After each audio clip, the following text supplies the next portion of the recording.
Welcome. We should probably get started. Hello, everyone. My name is Dr. Troy Townsend. I'm the interim director for the Center for the Study of Democracy and associate professor of chemistry, St. Mary's College of Maryland. I'd like to open our event by offering an example of how St. Mary's College of Maryland continues to work toward acknowledging the truth in our history. We acknowledge that the land on which we are learning, working, and gathering today is the ancestral home of the Okomoko and Piscataway peoples. We also acknowledge that St. Mary's City was partly built and sustained by enslaved peoples of African descent. Through this acknowledgement, we recognize these communities and all those who have been displaced and enslaved through colonization. Given the unique importance on the land in which we sit, and given the unique educational mission of St. Mary's College of Maryland as the National Public Honors College, we pledge to continue to unearth and understand these historic realities so that they inform all of our work. We also pledge to work tirelessly in making our institution more accessible, inclusive, and equitable, especially for those populations most affected by societal inequities. We do this with the understanding that by supporting and learning from all of our diverse communities, we build a more sustainable future for all. The Center for the Study of Democracy is a joint partnership of St. Mary's College of Maryland and historic St. Mary's City. The mission of the center is to explore contemporary and historical issues associated with the ideas of democracy, liberty, and justice in national and international contexts. We seek to facilitate activities that strengthen democracy and the rule of law, enhance security and individual freedoms, invigorate civil society, encourage free enterprise, and increase economic, environmental, educational, and cultural equity. On behalf of the Center for the Study of Democracy and the Department of Anthropology, I am pleased to welcome you to an international panel titled Political Instability in Sahelian Africa, Prospects for Democracy and Peace, and Why Americans Should Care. This event was organized by Dr. Bill Roberts from the Anthropology Department and co-sponsored by the Center for the Study of Democracy, St. Mary's College of Maryland, USA. This year, we are piloting an online survey to help the center measure the impact of these events and gather your valuable feedback. We encourage you to follow the QR code on your phone being passed around to fill out these 3 questions. We really appreciate your feedback. So if you grab one and pass it around, just use your phone and take a picture of that QR code. Appreciate it. Also, I'm happy to announce applications are open for 2 CSD-sponsored monetary awards for students. The David and Jenny Rosenbaum Award for Excellence in Journalism, the Thomas Penfield Jackson Award for Civic Responsibility and Democratic Citizenship. Both require a short writing sample and they're due March 10th. So if you're interested in those, feel free to apply. You can find the link to that application on the QR code posted on front of the door here or on the CSD website. We will begin today's event with an introduction by Professor Roberts, and then afterwards we'll hear from our valuable colleagues. Professor Roberts is an applied cultural anthropologist who joined the faculty of St. Mary's College in 1991 after his work in the Peace Corps and graduate work from the American University of Washington, D.C. Dr. Roberts is well known for his community engagement and study tours for students in the Gambia. And in 2004, he was nominated for the National Order for the Republic of the Gambia. And you might not know this, but he was promoted to the rank of honorary commander by the president. So welcome, Professor Roberts.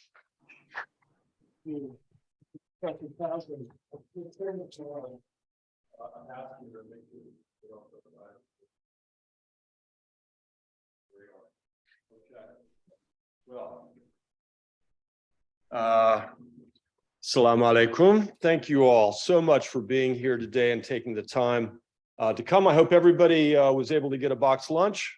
If not, they're right out there. And at least for my classes, whenever you go, please sign that clipboard there so I can make sure you get a little, that you get the recognition for attending. So I'm really pleased to be here with you today. We have put together an international panel of African and American democracy scholars from Senegal, South Africa, and Israel, who are going to provide their expertise and insight into the prospects for democracy and peace in Sahelian Africa. Mother Africa is considered by many scientists and people around the world to be the ancestral home for contemporary humanity. Africa contains the greatest biological and cultural diversity on the planet. Africans are the youngest, fastest growing segment of the global population, and its people are among the most creative, resilient, and tenacious in the world today. And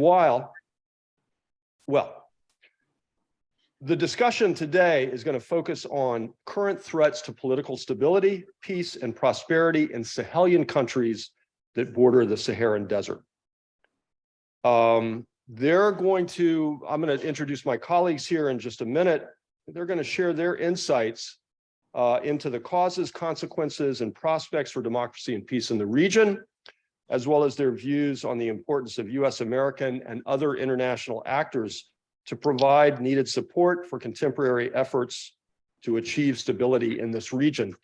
This region, a lot of people are aware of what's going on in Ukraine and the war of Russian aggression there, much less so in terms of what's going on in sub-Saharan Africa in the Sahel, which is perhaps one of the most contentious regions in the world today. So let me introduce our speakers. There we go. Professor Hussein Solomon will speak first. At the Free State University in South Africa, Dr. Hussein holds a doctorate in political science from the University of South Africa. Currently, he is senior professor at the Center for Gender and Africa Studies, University of the Free State. His research interests include the Sahel, religious fundamentalism, and terrorism. His most recent book, Directions in International Terrorism, Theories, Trends, and Trajectories, has just been published by Palgrave Macmillan. And you can see the title of his talk there, Islamism in the Sahel, Trends and Trajectories. Professor Oumar Ndongo from the Université Cheikh Anta Diop in Senegal is Professor of American Studies and Comparative Literature at the university. He chairs the regional board of the West Africa Network for Peacebuilding based in Accra, Ghana, and is a member of the College of West African Peacebuilders. He served as General Secretary of the West African Civil Society Forum and worked closely with the Economic Community of West African States, or ECOWAS, in Abuja, Nigeria. His areas of interest include US war literature and culture, governance, gender, peace, and security in Africa. And I have to tell you just one short story. Professor Ndongo and the late Professor Boro Suso from the Gambia were among the first scholars, it was about 20 years ago this month, traveled here to the US to meet with a former director for the Center of the Study of Democracy and help to craft a grant proposal that was successful with the Mellon Foundation that connected the center with emerging democracies in Senegal, Gambia, Brazil, and Thailand. He happened to arrive in the middle of a snowstorm and spent his first 3 days when he was here in a hotel just outside of Dulles. So very different weather that we're having this February. And his talk will be the war against jihadism in the Sahel, local security initiatives versus the Wagner paramilitary cooperation in Burkina Faso. Dr. Sheldon Gellar is an independent consultant lives in Israel. He has more than half a century of experience in Sahelian Africa as an academic researcher, teacher, consultant, advocate, and colleague of Sahelian democracy and development practitioners and American international aid officials. He has done research and consulting in 15 African countries. His studies and assessments cover a wide range of areas, including conflict analysis, democratic governance, decentralization, religion and politics, and participatory development strategies. He served as a democracy advisor to the United States Agency for International Development mission in Senegal from 1998 to 1999 and wrote a great book that I recommend highly, Democracy in Senegal, Tocquevillian Analytics in Africa, which provides an interdisciplinary approach to studying transitions from aristocratic to equalitarian and democratic societies. So before Professor Hussein begins his talk, a lot of people don't realize just how large Africa is. And as you can see, 30 million square kilometers, and you can easily fit the United States, Argentina, India, Western Europe, and China within the confines of Africa. And just to show you where the Sahel is, the Sahel is that region of Africa just south of the Saharan desert. It's a savanna that traditionally supported nomadic pastoralism with a little bit of agriculture. And I'm going to come back to that Sahel region in a minute. Let's see. Jason, do you have that admission there that's coming in there? Do you see that admit there? Can you let them in? Okay. Let's see. I'm going to now transition slide here.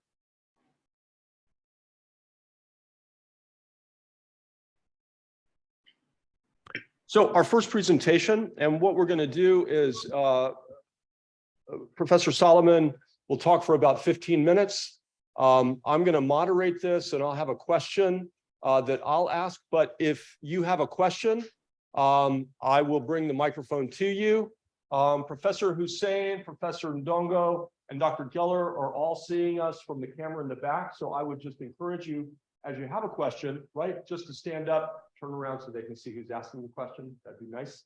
And I'll give the microphone to you. So without further ado, let's please welcome Professor Hussein Solomon. Thank you very much. And thanks for having me. And I would really like to compliment St. Mary's College of Maryland for hosting what I regard as a very important topic. If we could move on to the next slide, I'd like to deal with the elephant in the room, which is why should Americans care, which is in the poster, right? Why should Americans care? There's 5,062 miles separating Maryland from Niger. So why should you care about developments there? And I think that you should care about developments there because globalization is real and insecurity anywhere threatens security everywhere. And the example I am giving here is just the example of a young Nigerian called Oumar Farouk Mutalab. You know, he was the famous underwear bomber who had plastic explosives in his underwear on a Northwest airline leaving Amsterdam Schiphol Airport to Detroit on Christmas Day, 2009.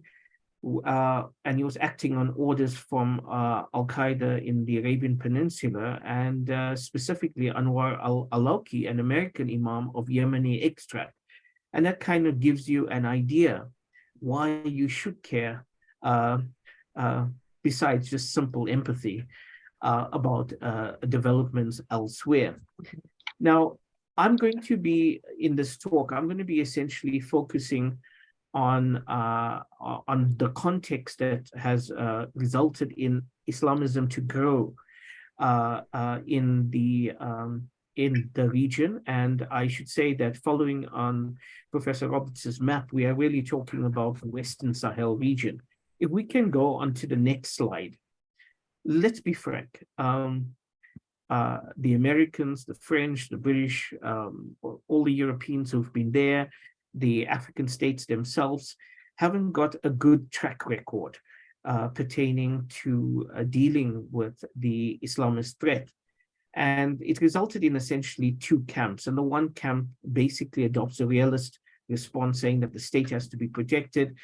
And the extremism that we see in the region is linked to a global Islamism seen by the likes of your Islamic State and Al-Qaeda franchises. And that results in military-centered responses, which Malik Ibrahim believes is a self-defeating strategy. And Stephen Harmon also points out the fact that it's not really tackling the root causes of terrorism, which is not military, but social and economic and, of course, political. And then there's a second camp which speaks about this local conditions driving it. So you have Benjamin and Barr, for example, talking about issues like climate change, ethnicity, tribal dynamics, and personal clashes, which is driving the Islamism that we see. If we turn to the next slide, we look at the work of Ibrahim again, speaking about that these local movements, these are largely local movements driven by local grievances, local social circumstances. After all, I mean, how many of these movements is, for example, talking about the Israeli-Palestinian conflict, right? And then Dowd and Raleigh in their work talks about also local grievances, socio-political alienation, and very importantly, the issue of poor governance. The issue of corruption is also driving these movements in the sense that you will see shortly how it alienates and feeds recruitments into jihadist movements. And then if we turn to the next slide, when you look at why so many pastoralists, for example, in central Mali, join jihadi groups, it speaks to this corruption taking place, specifically amongst judges and so on, and how they adjudicate land disputes, receiving money from both parties and so forth. And then just incredibly, in my view, stupid policies being pursued, like fining women for collecting firewood or herders for grazing their livestock. This wild desertification, of course, is an important factor, undermining the amount of arable land. And so the anti-state discourse of the jihadists is actually kind of appealing. And Merritt puts forth, and Booker, a different argument slightly, saying that it's motivated by both a global ideology as well as local and national grievances. But let me turn to the next slide. And here, history matters, right? Terrorism is not a post 9/11 phenomenon. So when you look at West Africa, right? If you look at the 18th and 19th century, and you see, Ibrahim Musa, who led militant Islam in Volta Kalon, which is the westernmost tip of Africa, Suleiman Baal, who carried the Islamic flag into battle in Senegal, and Uthman Dan Fodio, who established the Sokoto Caliphate in 1804. Now, this history matters because many of the jihadists draw inspiration, specifically if I can refer to Boko Haram, they try to emulate the example of Dan Fodi. And so I think that if you don't recognize this complex history, it results in superficial responses to terrorism, exacerbating as opposed to ameliorating extremism on the continent. Now, if we turn to the next slide, I think there are also more recent causes for the kind of terrorism that we find. You have African students studying at Middle Eastern institutions coming back with this ideology. And John Euro, in his study, does a very interesting point of tracking where those students are and the kind of ideology that they're spewing and essentially causing sectarian conflicts.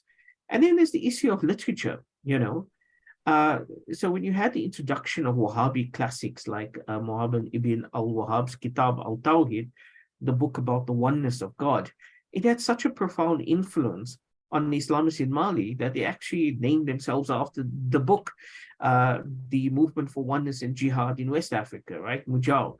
And of course, there's the online radicalization. You have 6,000 websites spreading extremism and so forth. And then I also want to turn to the role of Gulf-funded mosques, right? So across the region, you see these multi-million-dollar mosque complexes. And often these mosques is not just the physical construction of a building which is being paid, but also linked to Wahhabi Islam, right? And yes, I acknowledge that there have been some profound changes in Saudi Arabia, but you do not change an ideology at the drop of a hat, okay? And so I don't see these profound changes actually happening on the ground here. And when you talk about mosques, they are more than just places of prayer. They often provide educational services and basic health facilities and a social space for the community. And when you talk about authoritarian states where political space is restricted, it's one of the few places where people can actually have political discussions, so that political opposition to the state often takes an Islamist flavor. And then I want to talk about charities and terrorist funding. So as you know, it is mandatory on Muslims to donate funds for some charitable cause. But one survey found that 70% of Arab donors allowed the recipient complete autonomy to manage and disperse funds. So you don't know if those funds are going to go to buy an AK-47 or to provide a meal to some hungry kids at a school, frankly. Here's an interesting sort of historical perspective. Between 1983 and 2013, Saudi Arabia spent $100 billion globally. 40% of that went to Africa to promote Wahhabism. So to put it into perspective, the Communist Party of the Soviet Union spent only $7 billion propagating its ideology globally between 1921 and 1991. Of course, it's not just simply Saudi Arabia. You see a Qatar involved in terms of their support for groups like Majao and so forth. But you also see Iran involved in terms of the Islamic movement of Nigeria and things like that. So if we can turn to the next slide, and here we talk about the politics of identity. Okay, so it's not just simply religious identities, it's also where groups like the Masina Liberation Front instrumentalizes Islam for reasons of ethnocentric nationalism. So the so this Liberation Front is an ethnic Fulani movement, and they seek to revive the 19th century Masina Empire. There are 20 million Fulani spread across the Sahel, and they try to recruit from these. And the same dynamic is with the Kanuri-dominated Boko Haram, which recruits from the Kanuri in Nigeria, Chad, and Niger and Cameroon, And of course, they've widened their appeal to also include Hausa Fulani people across the region, but the upper echelons remain Kanuri. Now, if we can turn to the problem with counterterrorism policies, is that they often don't problematize the state. And I think a more holistic approach is needed when looking at extremism in Africa. And I'm here going to share with you some of the findings from the UNDP study, Journeys to Extremism. So those more prone to join militant movements have little exposure to other people, other religious and ethnic identities. So this idea of education and socialization and so on is quite key. Individuals whose overall levels of literacy and education are low are more likely to join extremist group. And if an individual was either studying or working, such a person was less likely to join a jihadist group. So for me, that suggests that issues of development and governance is actually more important than just the military. Okay. If we can go on to the next slide. And again, from the UNDP study, those who joined militant groups had low levels of trust in government. 78% believe the politicians and security services were corrupt. And often the heavy-handed response of the security services, as we saw with the former leader Boko Haram, Mohammed Yusuf, serves as a catalyst for people to join in terms of exacting revenge against the state. So what does all of this mean? I think the international community needs to use their leverage to open up the democratic and economic space. More resources need to be prioritized to governance and development approaches. And I think there's some interesting work being done by Morocco under King Mohammed VI in terms of the Sahel, trying to promote this more moderate Islam. However, I think it's important that moderate Islam is not uncritical of the status quo and therefore must not be co-opted. If it is co-opted, it loses its legitimacy, it loses its credibility. And then if we can turn to the final slide. So in my view, terrorism is largely a product of local conditions. I'm not saying there's not an international dimension. I think that it exists, but there's a need to prevent sub-state terrorism from linking up with international terrorism through good governance, through economic development, and so on. And my brother, Professor Ndongo, can maybe say more about this. When you talk about issues of governance, policymakers should ponder why Senegal, which is in that same region, which is 92% Muslim, is relatively free from this radicalization. I think there's a need for more inclusive nation building. And a Tuareg elder in Kidal said, we need a new definition of the military that includes us. I am not rejecting the use of the military, but it cannot be the primary instrument. And if you look at what Major General Segan of the United States African Command said, and I'm going to end off by quoting him, the overarching solution is not the military. If we tend towards military solutions, we're addressing the symptoms and not the root cause, the political, social, economic, and environmental insecurities. Thank you very much for this opportunity, and I hope I was within my 15 minutes. Thank you.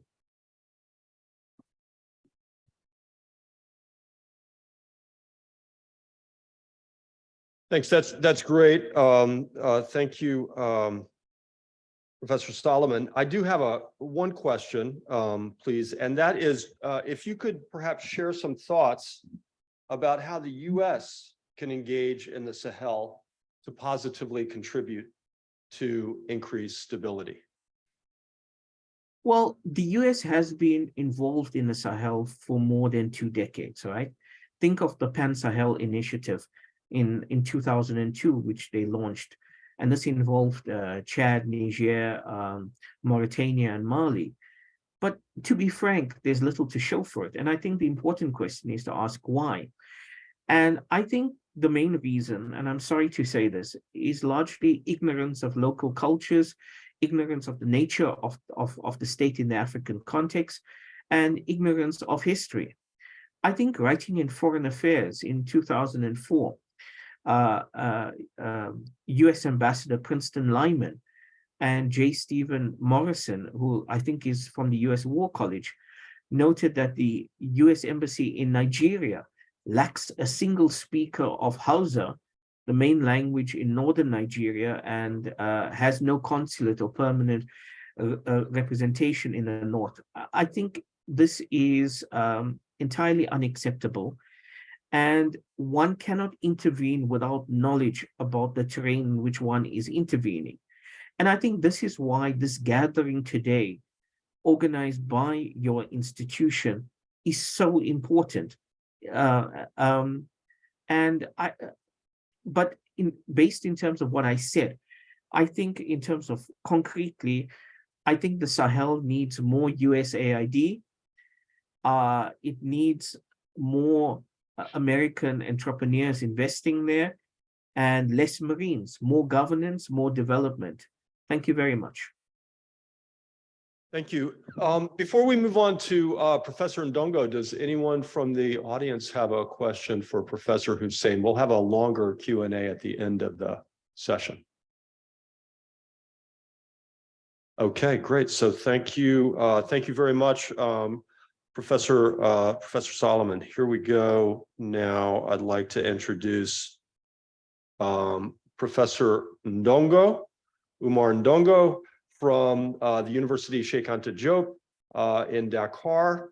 And he'll be speaking, he'll really be giving us a case study, Burkina Faso, a Sahelian state.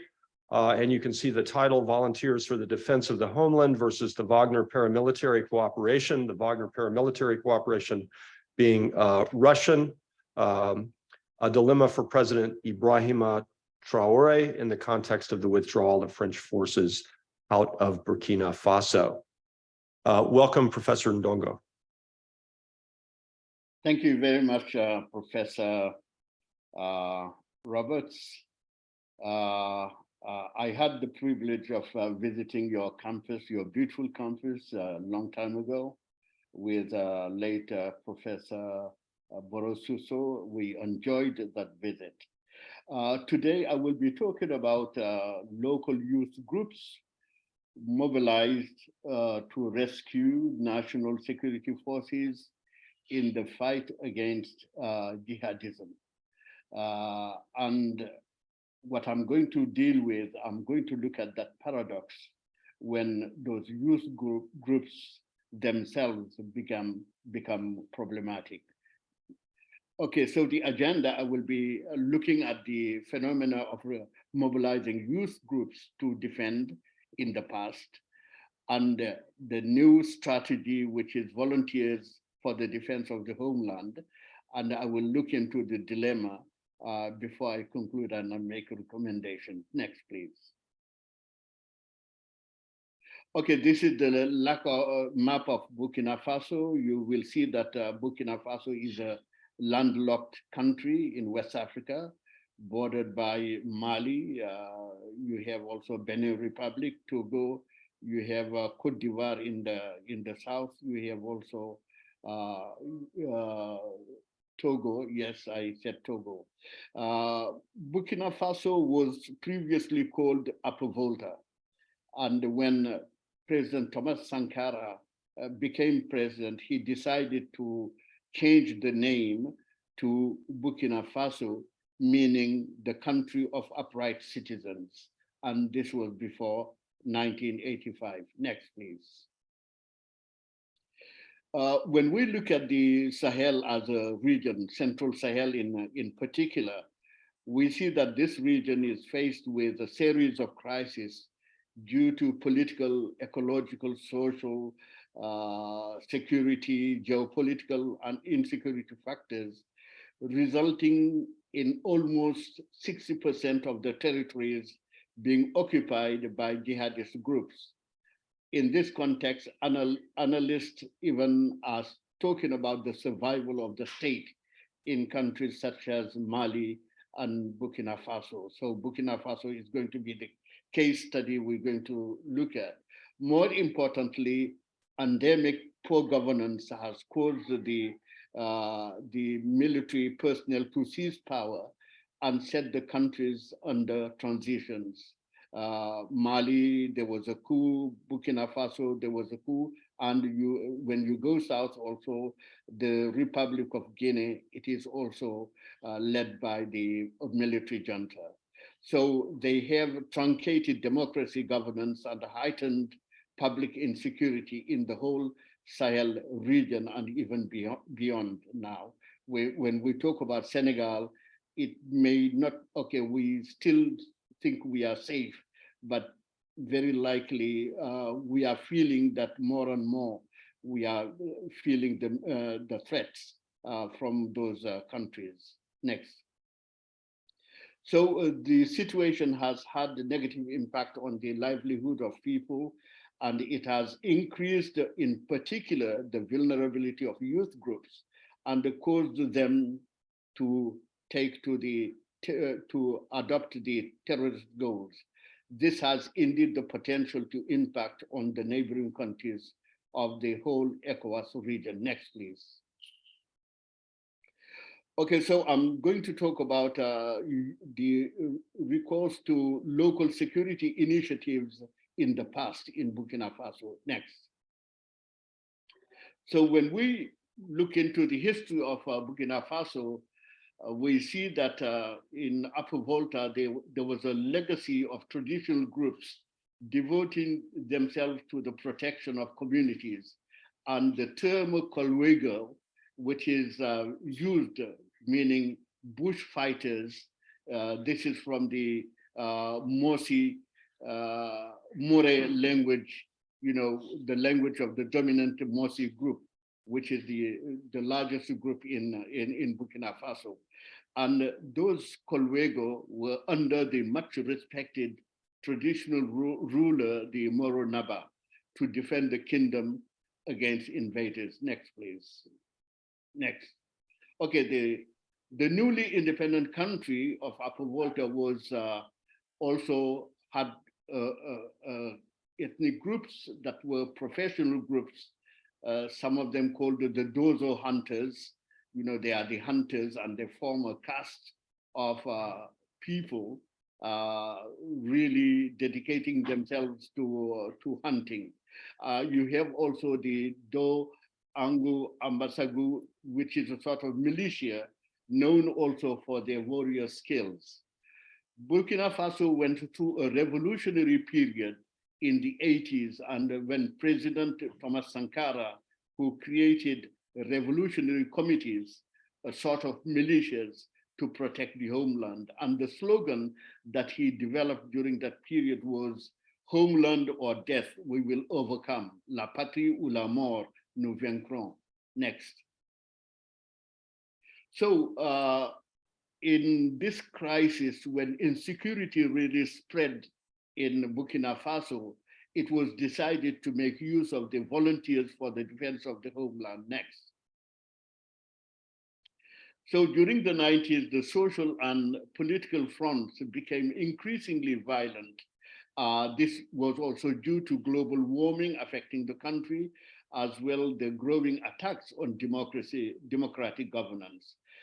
As a matter of consequence, national armed forces have been overpowered by insurgent forces, and particularly in the Liptako-Gourma region, which is known as the region of the three borders, where you have Mali, Burkina Faso, and Niger, their borders, and that region in particular was severely attacked by the jihadists.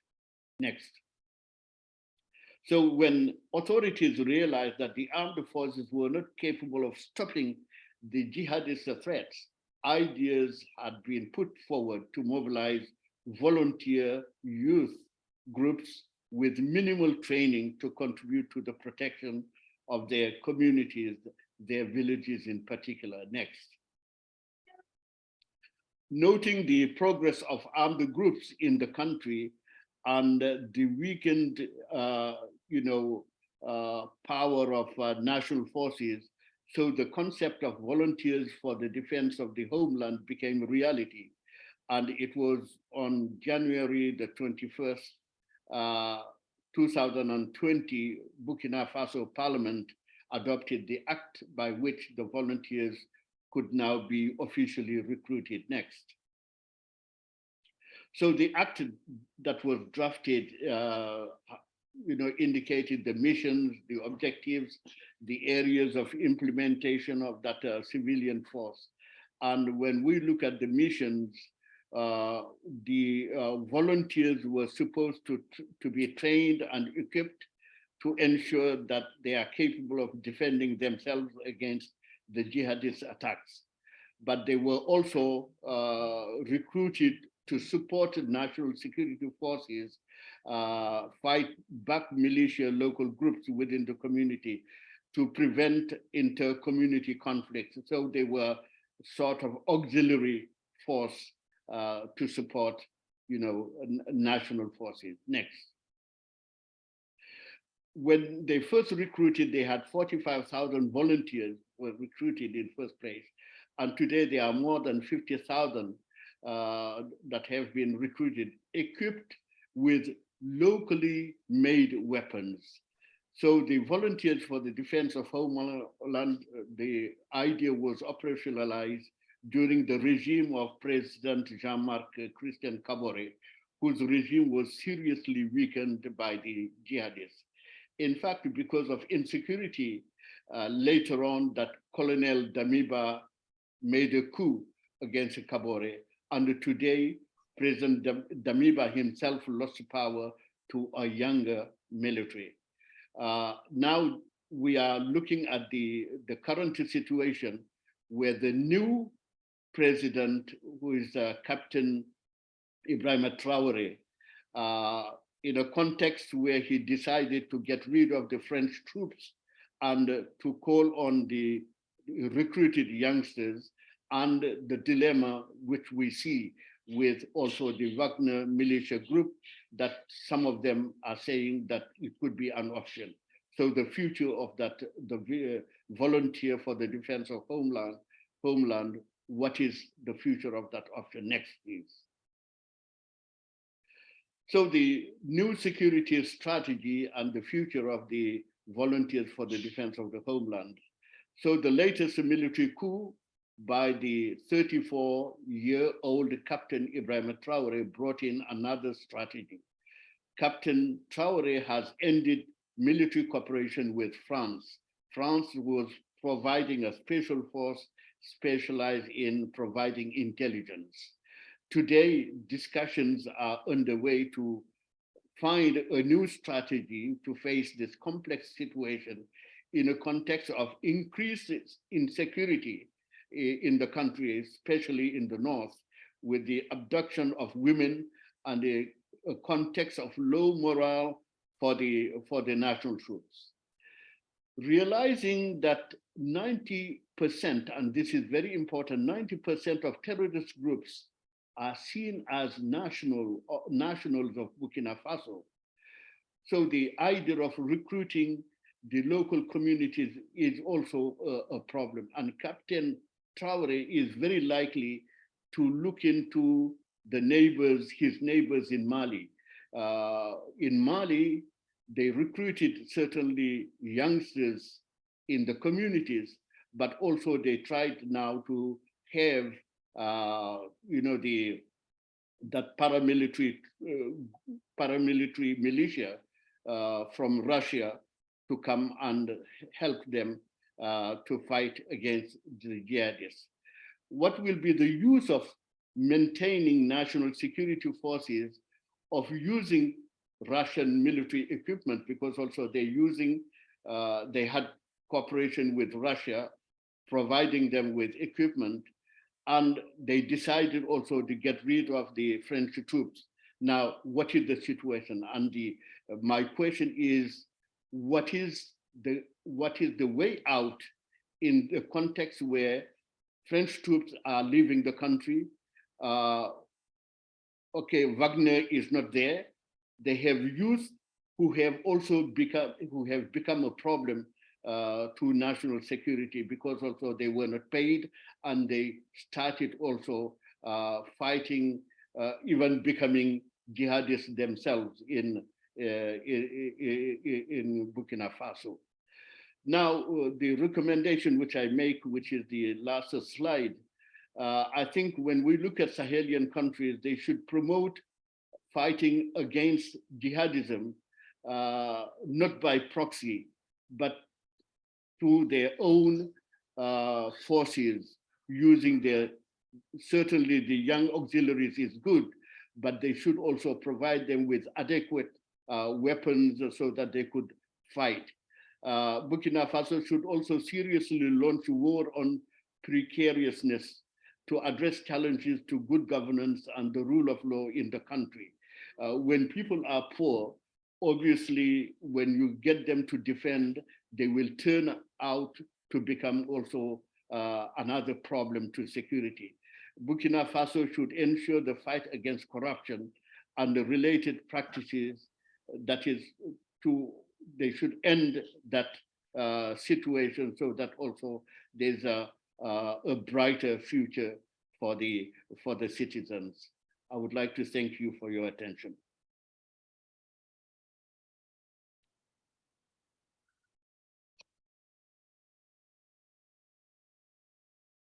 Thank you, Professor Ndongo. I'd just like to ask, you pointed out that Mali, which is the nation state to the north of Burkina, that borders the eastern frontier with Senegal, and Burkina Faso have both experienced coups that the military took over, and they both now have transitional presidents. So what can they learn from one another, or what can they do to help one another, in your opinion? Yes, I think if we take Burkina Faso, Mali, and even in the south, Guinea, they are developing sort of cooperation so that, because the three countries have been suspended by ECOWAS, they are still members of ECOWAS, but ECOWAS is asking them to go back to civilian regime if they want to have, all the rights as a member. So they must conduct a successful transition, and because of that context, that situation of both countries should also go through a successful transition. They are cooperating to see exactly how they can move into elections and elect a civilian government. So this is one. They also face the same challenges. In both countries, the jihadist movement is so strong that most of the territory has gone to the jihadist, and today it is the same. When 60% of your territory is controlled by the jihadists, you have the same problem. So they should also exchange views on how to reconquer those lost territories. We also know that Colonel Assimi Goïta, the head of transition in Mali, he has developed popular strategies by requesting French troops to leave the country. The idea that whatever is happening in the Sahel, it is not because of them, but it is because of the French. France is supporting the jihadist groups. Whether true or not true, I think Assimi Goïta is making it quite clear, and he has the support of the populations. And I think Burkina Faso is also seeing the same and want to emulate and do the same, so that it is not really because they are mediocre leaders, it is because of foreign influence, because of geopolitical forces that are coming and undermining the efforts made by those leaders. So I think it is something that they want also to use as a pretext, the weakness that you have in the state, because also they are military regimes. Military regimes, they believe also that they have something in common and probably strategies that you should share. okay, I know that Burkina Faso is also trying to build an alliance with Mauritania, which is beyond Mali. So it is even, there are rumors that they want to move out of ECOWAS and build a sort of entity, a different institution, different from ECOWAS, which is very unlikely. I don't believe that, but they are certainly raising that issue to make ECOWAS also soften a little bit the the sanctions on those countries so that they can be helped and they can get back into ECOWAS. So these are certainly some of the reasons which I think President Ibrahim Traore is trying to communicate with Assimi Goïta to see exactly how both countries can move together and find common solutions. Thank you.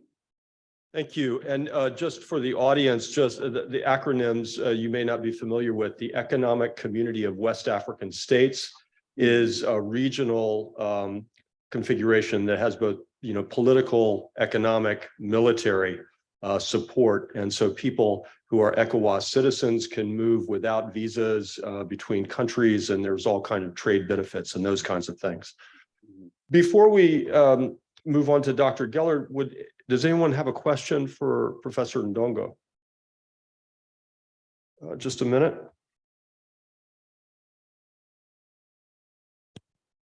Pick this one.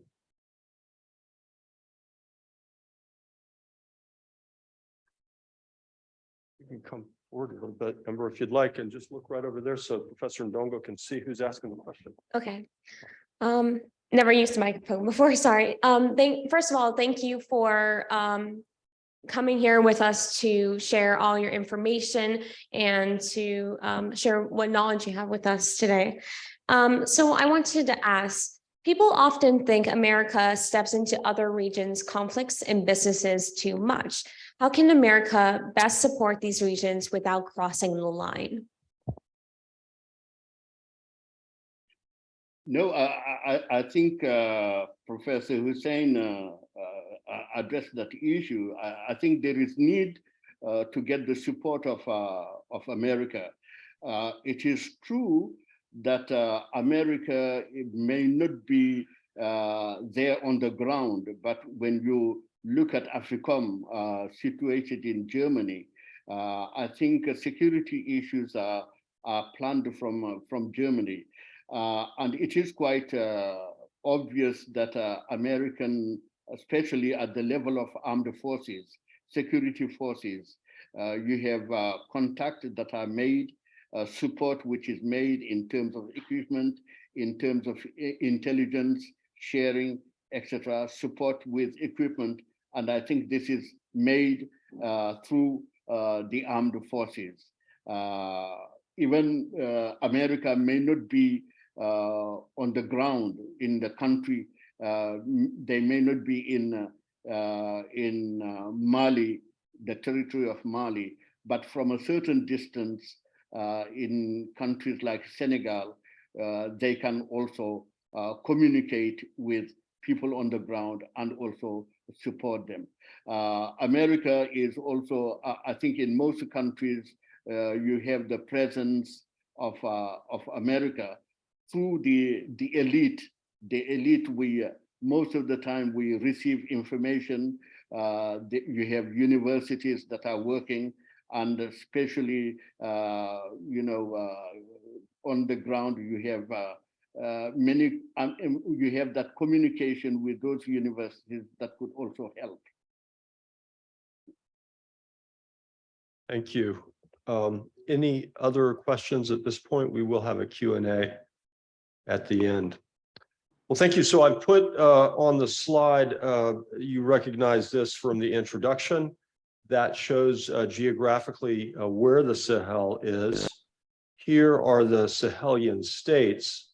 And so ECOWAS doesn't involve all of the Sahelian states. I don't believe, I don't think that's done in Eritrea or the Senegal. This region over here, and this is Senegal. So Professor Ndongo is speaking to us from this point of time here. Unfortunately, I don't have South Africa on this map any longer, where Professor Hussein is. But I'd like to invite Dr. Sheldon Gellar, who has been working on issues of religion, politics, development, democracy for many, many years. In fact, I'm really pleased to consider Dr. Gellar a mentor of mine. He and I and another colleague worked on a large project in Guinea. You heard Guinea, area here, not part of the Sahel, about 30 years ago. So Professor Sheldon Gellar, who will be talking about democratic trends and trajectories in the Sahel. And let me just show you next a map of Africa at a point in time when it was largely under the colonial administration of European powers. Dr. Gellar. Thank you. Thank you for inviting me. Why should Americans be interested in Africa? It's not just security, it's because we share the same problems.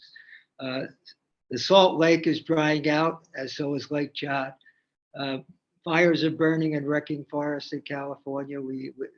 Global warming is making it more difficult for Africans to work at certain periods of time. We share the same problems. In parts of America, people are going to drugs. These are young youth that don't see a future because they live in towns where there's no industry and poor education, and they're on drugs. We have very similar problems.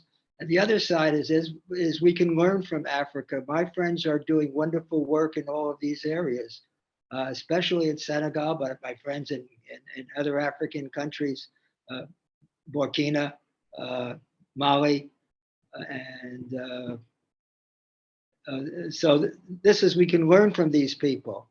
These people are doing interdisciplinary work. They're working on improved seeds. They're working on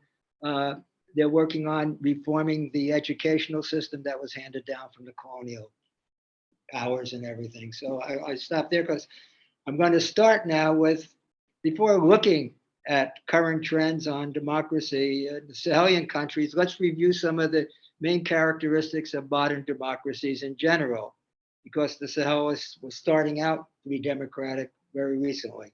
First, modern democracies are based on more than free, fair, and open elections and majority rule. They also involve a social contract defining relationships between rulers and rules, like a constitution.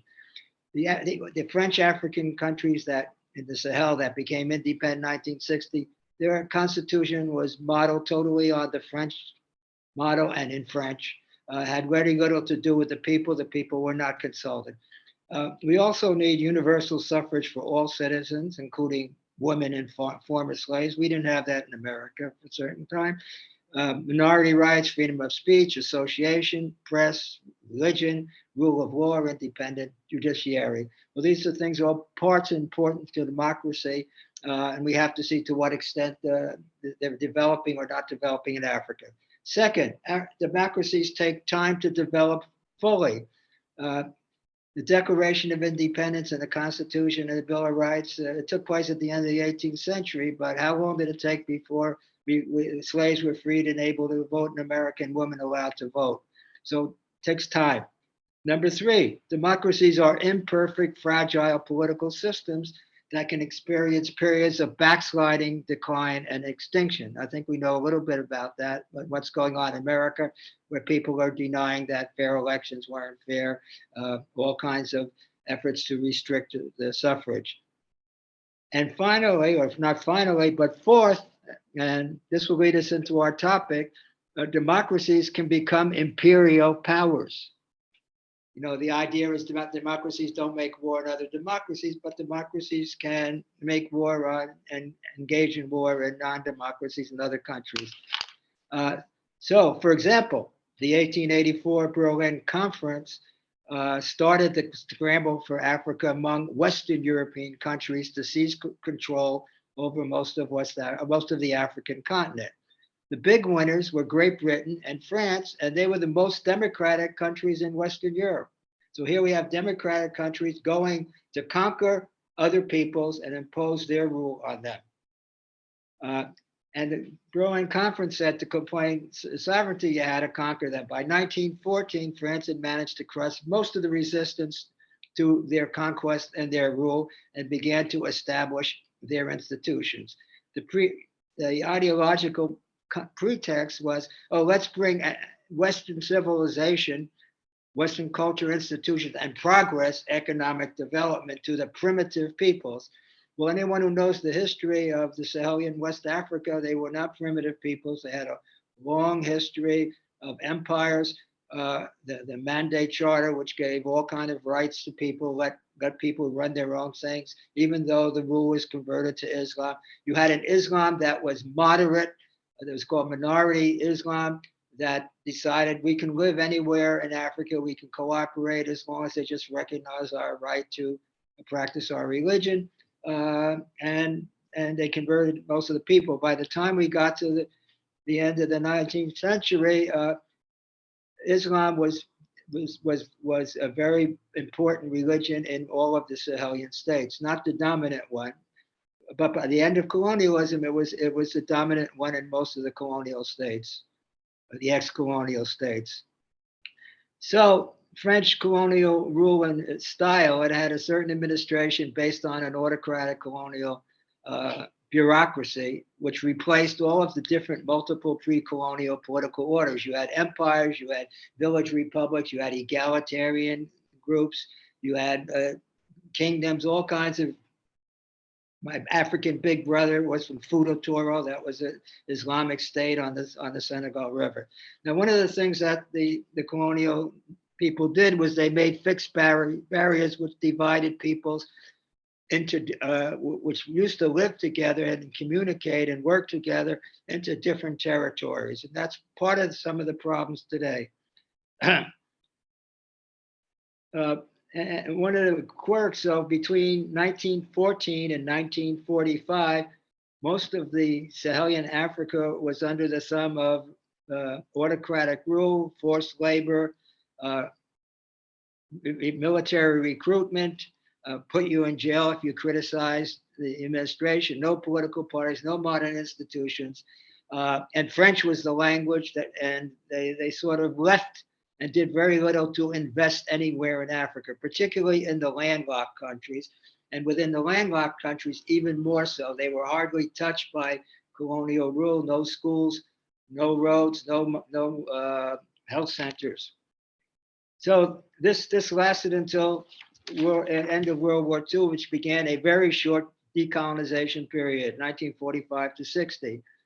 Until then, Senegal was the only country that had any experience in participating in politics, political parties, trade unions, cultural associations, run for office, publish newspapers, or criticize the colonial administration. But after World War II, France was weakened, and after all, the Western world was fighting fascism, against racism, and the Africans were demanding independence. So that period, that small 15-year period, was marked by reforms which lasted probably less than 10 years before Africans could really participate. So when we come to independence, all of these countries in the South got independence in 1960. So we really have less than 10 years where people could practice democratic principles and work in democratic institutions. And the French created an inheritance league, which consisted of only of people that had French education, which was very, very small, tiny number. And these were the people who accepted the rules of the game, and they created the constitutions, and they became the new rulers of Africa. Now, one of the things that the French did is between 1914 and 1960, they made peace in that area, but during the same period when they were having liberal reforms in the Sahelian Africas, they were fighting wars against people seeking independence in Algeria and Vietnam. Very bloody wars. So if we're talking about peace, there's an example where democracies can be pushing democracy in some places and and trying to stop independence movements in other countries. So let's go to the independence area period. Let's say we divide it into 3 periods. I'm doing this, it doesn't work perfectly, but let's start from the first was 1960 to 1990, 1990 to 2010 or 12, and 2012 to the present. So what was the characteristic in the night from 1960 1980s? Most of the African states had one-party systems, and these one-party systems repressed political opposition in the name of national unity. That's why we had our one party. Civil service appointments were based on loyalty to the president. It was based on personal power. You had rubber stamp parliaments, few or weak decentralized institutions under the tutela of territorial administration. That was a particular characteristic of the French, the tutela. Tutela really means that these people were not mature enough to run their own lives or operate their own government institutions. So even when they created local government institutions, they were under the supervision and control of the administration. There was a moderate degree of corruption, only moderate because these countries were so poor, there wasn't much that they could steal because there wasn't much development. There was the beginning of development of multi-party politics toward the end, civil society organizations and rural development associations. Another characteristic of this period was the Cold War. Countries would line up with the West or the neutral groups or even with the Soviet Union. And the ideology, you had people who were Marxist and people who were African socialists, and they would have debates in French, whereas most of the people didn't understand what they were talking about. It was totally out of their experience. So this is one characteristic. The second characteristic, which took place shortly afterwards, was the development of military coups. Now, that part of Africa has the most military coups of any other part of Africa. For example, in Mali started out with an Afro-Marxist ruler. They got kicked out in 1968 by Moussa Traoré, who was trained by the French. Now, Moussa Traoré ruled the country until 1991 when he was kicked out because he tried to repress violently a demonstration by students. 100 people were killed, and then the military intervened. Now, to give you an example of how corrupt these institutions were, Mustafa Touré had his wife, and he gave his wife the monopoly of imports of helmets, and then he passed a law that everybody had to wear a helmet. And I was coming to Mali, and all of a sudden I see all these people riding bicycles with helmets. This was a form, and you didn't have to pay the police because the police would stop these people and collect money because instead of their having to go to court and pay fines. Most of the military coup administrations became civilian. That is the military rule who was the leader of the coup. He established one-party systems, which he ran and put his people in.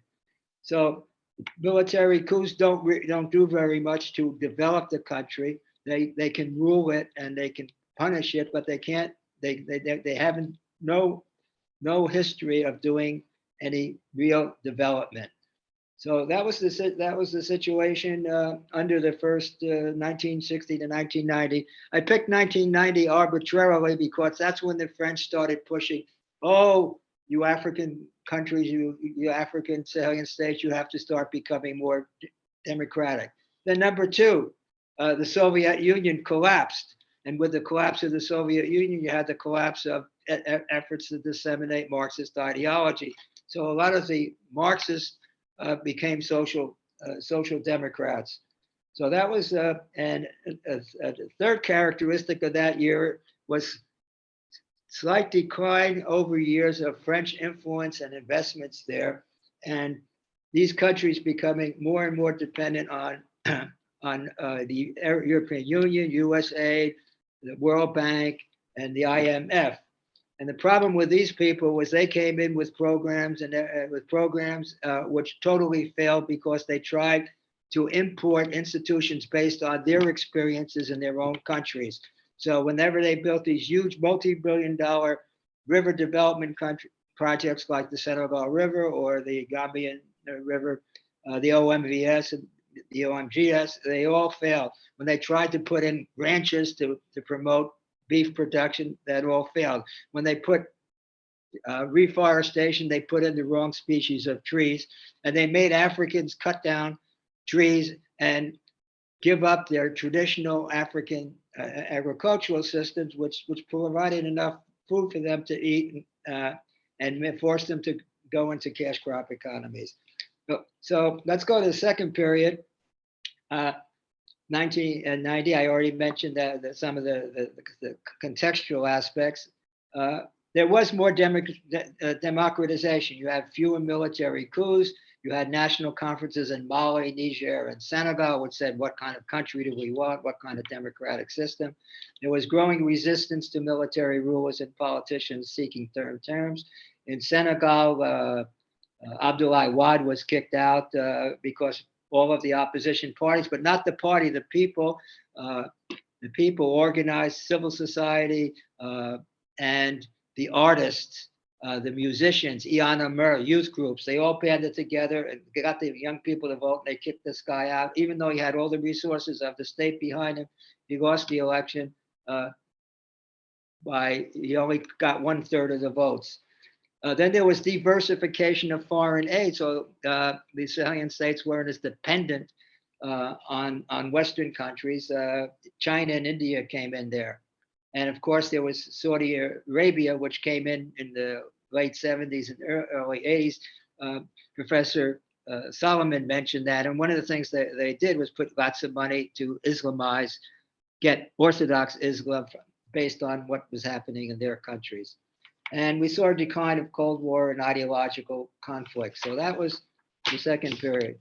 Now, third period, I'm going to talk mostly about, first start with negative trends and then go to the positive trends. Negative trends, and growing economic inequality and corruption with the development of mining, oil, and gold, and rising levels of foreign aid.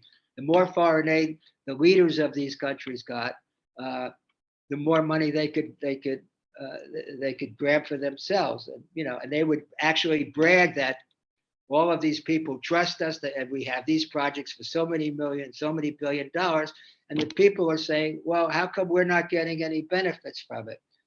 There was increasing despair of unemployed rural and urban youth, and the beginning of drug use and crime starting to expand rapidly there because these people had no future, no education. Their parents had to sell their land or had their land expropriated by governments, which gave their land to cronies or sold it to foreign interests. Then you had the negative impact of climate change and growing competition and fighting between farmers and pastoralists for access to land and water. If you look at the beginning, at 1960, the population densities were very low and there was plenty of room to expand. But by this time, the populations had grown to 17, 18, 20 million people, and you still had the same amount of land to farm. So it was getting more and more difficult to give land to everybody who needed it. And then we see decline in support of democratic groups on the part of the people, because people were saying, well, we have these elections, these people come before the election, they make the promises, but we don't see any results. We don't see much improvement in our services. And that explains part of the reason why there were military coups in Mali, Burkina Faso, were because the government wasn't defeating the Tuareg rebellions, and we're starting to see the jihadists coming into the tri-frontier areas of Burkina Faso, Mali, and Niger. Now, Chad is another story. Chad is a basket case. They never had peace. They had military coups from 1974 and been ruled by military and plagued by civil war ever since. So I'm not going to talk much about them. Then there was growing stigmatization and polarization of ethnic minorities, particularly the Poles and the Tuaregs. Civil war and instability, I mentioned in Chad, and growing influence of Russia and the Wagner group. Now, Here's some of the positive trends, which we don't talk much about because we emphasize on the national scene and not what's going on at the grassroots. The donors don't come in and really do that much there. And the governments, they stay in their offices in the capitals, and very few people go out and see what's really going on. So here's some of the positive trends. One, growing demand for more autonomy for decentralized local government institutions. If you look at it, people started creating decentralized institutions as early as the 70s, but they never transferred resources or human resources, financial resources, or gave them real power until later. And then when they gave them power, it was all on paper. It had nothing to do with it, with what they really needed. A greater respect for traditional chiefs and local religious figures as peacemakers and activists for interfaith tolerance and peace. The growing importance of musicians, artisans, and women as advocates for peace and democracy, particularly in Burkina Faso. They took their lead from Senegal, Oumar, and they actually threw out a dictator by mobilizing tens of thousands of women in Ouagadougou to protest against Blaise Traore's attempts to change the constitution and run for another term. Persistence of independent journalists and media fighting for free speech. Greater participation of women in civil service and government jobs. Articulation of indigenous development strategies emphasizing support for family farmers and transformation of raw materials. This is a major change. No more accepting any model, the French model, the American model, the Chinese model. We want to develop ourselves because we have a history. We now have enough educated people, technicians who can do these things. And one of the things they emphasized was the importance of support for family farmers and transformation of raw materials. Because what colonialism and post-colonial economic policies did, they emphasized monetization of the economy and export crops. So instead of the export crops, took away large segments of all their land, and when the population increased constantly, they didn't have much. They really didn't have enough land to go to feed themselves. So these are some of the positive trends. And now let's look at what the situation was in the future. You know, we talk about trajectories. If we look just at the security situation, it's really a very difficult situation because, one, the jihadists have been advancing, taking more and more territories. The national armies have not been able to stop them. The limited military aid provided by the United States and France and Germany and the European Union has not done anything because they didn't take many risks in fighting the jihadists. The Wagners have been getting popular partly because they go out, they kill, and they die. That's what some of my African friends are telling me. So let's look at the worst scenario. The worst scenario is jihadists advance even more. They take over more land and they destabilize other African countries, like their southern neighbors, Ghana, Togo. This is the possibility. But we have to also recognize that they're not going to take over the whole country, but they could take over most of the countryside, and the only formal state government, the national governments, will be concentrated in the capital or in large urban areas. And that's how the Chinese eventually won, but there's a difference. The Chinese people wanted a revolution, and if you talk to the grassroots people, they don't really embrace the jihadist ideology, except, as Professor Solomon mentioned, some of them who have been appealed to go back to Messina and the glories of the Pearl conquest in the 19th century, or in Nigeria. Youth unemployment will continue to increase with no hope for a future because these countries have not put much effort into the peripheral areas. climate change is aggravating farmer pastoralist conflicts, and human drug arms trafficking and human trafficking is increasing because people are getting desperate to try and get out of their countries and go to Europe. But one of the things that people should remember is that the people who get to Europe are people who are not the poorest.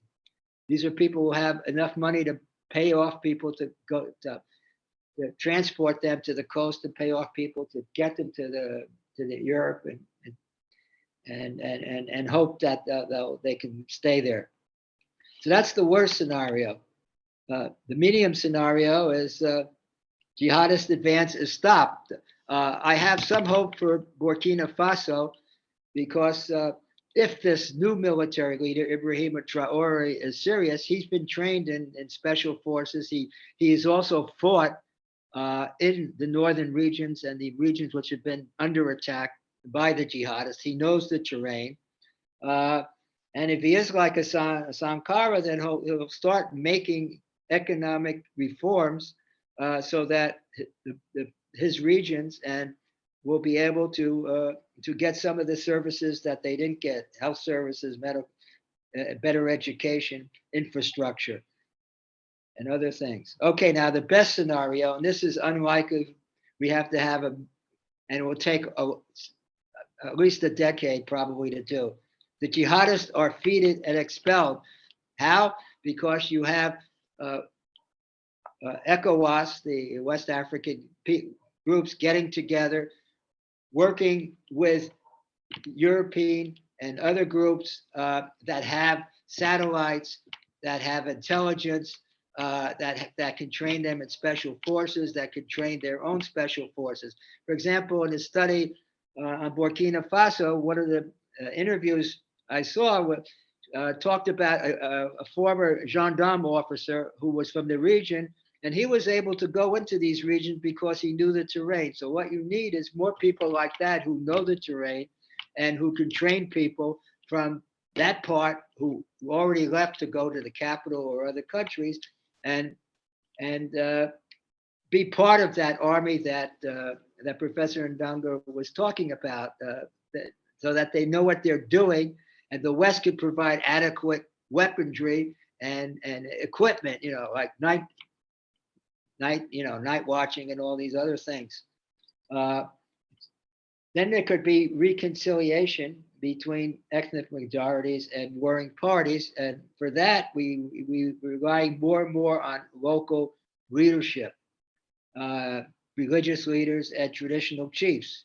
You see, the reason they were able to maintain their influence was because they were left poor and they were responsible for taking care of their communities, and their communities were so poor there wasn't much money that they could steal. Some of them would be paid off by the national governments. And then there are great possibilities for increases in agricultural productivity, because we're now developing, in Israel, we're getting amazing kind of technological developments where you can increase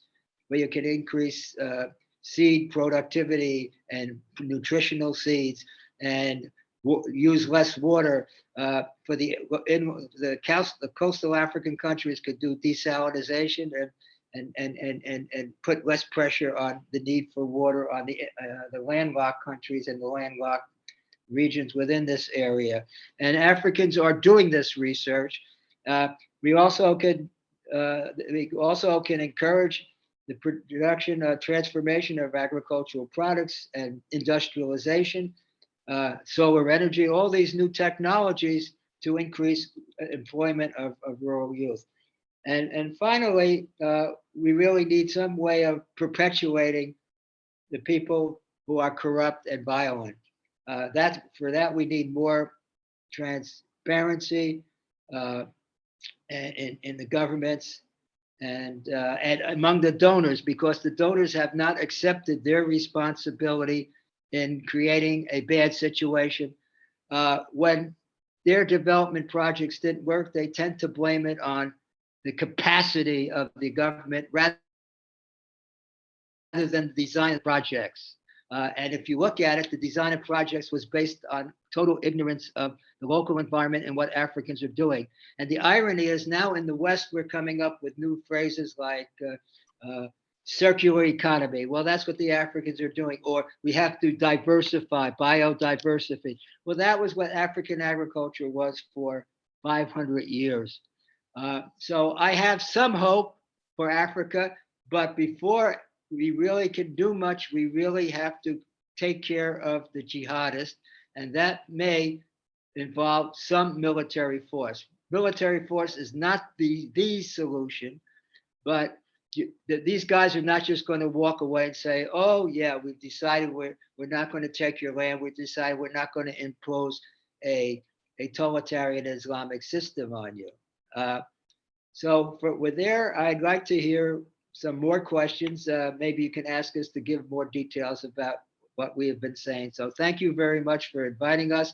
And it's great that you are holding conferences like that and have a center for study of democracy, which is doing studying it in a comparative and historical basis, because otherwise we won't really know, and we won't really be able to tap what other people in other parts of the world know and doing, and can help us to learn how we can help solve our own problems here in America. Thank you.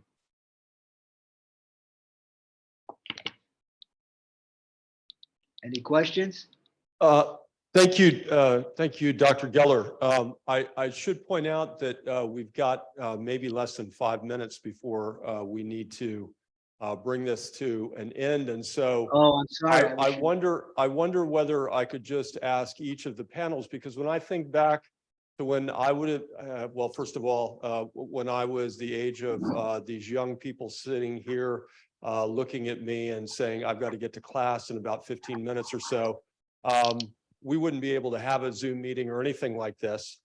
But there's been a lot of discussion of, nation state to nation state, multinational donors. A big part of my, formative experience was joining the U.S. Peace Corps, which was, certainly an important institution. And of course, the pandemic changed things in terms of where Peace Corps operates around the world. Professor Smithson here also was a Peace Corps volunteer. I'd just like for each of you to just speak a little bit, because I think you've all had some experience with Peace Corps, and whether these young people as individuals have a role to play in some of what the issues may be. Thank you. Okay, I try, baby. Yes, because they lived 2 years with the people and learned from the people. And many of those people have become the best development practitioners. Many of my friends are development and democracy practitioners. And they have a broad reservoir of knowledge that could be used.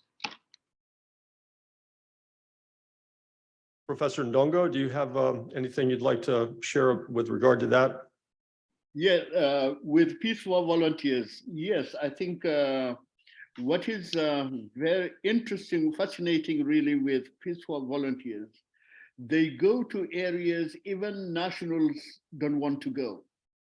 And they get information that is really genuine, local, and which is very, very, very useful. And I think it is really good to maintain, that, those groups coming and going to all the corners of the country and collecting information. And I think this is very useful. Thank you. And Professor Solomon, would you care to? Yeah, sure. I think it's extremely useful, especially for young people. I mean, at the end of the day, I think it will help them to break down barriers in terms of, different nationalities, different groups, and all of these things, and also gain empathy. And I think looking at the world today, that's the one thing we actually need, empathy. And it's on that basis of empathy what Archbishop Desmond Tutu in South Africa called Ubuntu. I am because you are. That action, positive action, can result in along the lines of what Professor Gellar said. Thank you. Thank you, Professor Hussein Solomon. And I want to thank all of the speakers that joined us today and all of the students and faculty who came today. Particularly like to thank the Center for the Study of Democracy, the leadership, the staff, the students who are working with the center, and of course, our information technology folks who helped us set this up to make this possible. Here we are, really making use, I think, in a very positive way of this contemporary era of globalization. So I hope all of you learned something new and interesting, and that you'll have a great afternoon. Thank you very much. Thank you. Thank you. I'd be glad to receive questions on email or through Zoom if many students will want to continue the discussion, and I would learn to see how they see things. Thanks, Sheldon. I think that some part of this or all of this may end up on a website, and so yeah. So thank you, Sheldon. Thank you, Oumar. And thank Bill, you. can I just say this to you? Thank you so much for organizing this event and also for putting me into contact with Oumar. I know Sheldon is a good friend, and Oumar and I are going to be engaging further on a couple of issues. So thank you for doing this, and I hope we can still stay in contact. Thank you very much. Yeah, wonderful. Let's do stay in contact, and you know, let's also talk about. I'm hoping that we might be able to get some kind of a you know, annual event that the center would sponsor. So I'd appreciate hearing any ideas that you have. But you'll all hear from me via email here, if not later today, certainly by tomorrow. Thank you. Thank you very much. Thank you. Thanks. I think I'm going to go ahead and let you all go on with your evening, afternoon, depending on what time of day it is. And we'll be in touch again real soon. Okay.